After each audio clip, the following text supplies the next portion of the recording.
자, 공수처가 윤석열 대통령에게 내일 조사받을 것을 통보한 가운데 윤 대통령이 실제 출석할지 관심입니다. 윤 대통령 측은 공수처에 수사권이 없고 불법 수사라면서 사실상 출석하지 않겠다는 뜻을 밝혔습니다. 현장에 취재기자 연결합니다. 권전수 기자.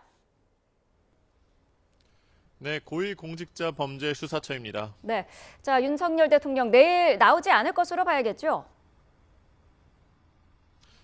네, 현재까지는 윤 대통령이 나오지 않을 가능성이 높아 보입니다.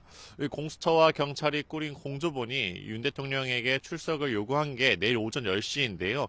이 1차, 2차 때와 마찬가지로 이 출석 요구서는 송달되지 않았습니다. 윤 대통령 측 윤갑근 변호사는 오늘 아침 YTN과의 통화에서 공수처에 수사권이 없는 게 명백하다며 불법 수사라고까지 언급했습니다. 공수처가 수사할 수 있는 범위에 내란죄가 포함되지 않는다고 주장하는 것으로 해석할 수 있는데요.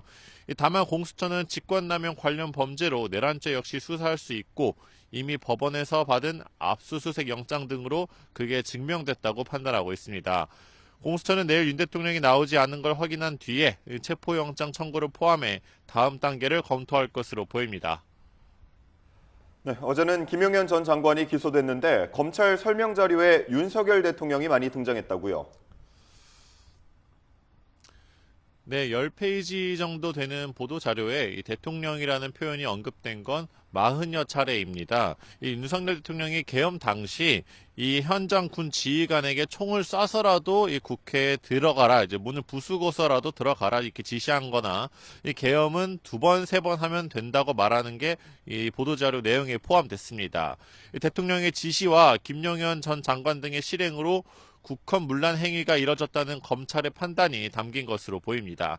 하지만 윤 대통령 측은 검찰의 일방적 주장에 불과하다면서 공소장으로 보기 어렵고 객관적 정황과 맞지 않는 것을 검증 없이 공개하겠다고 반박했습니다.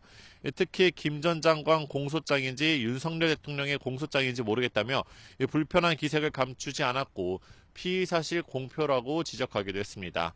지금까지 고위공직자범죄수사처에서 YTN 권준수입니다.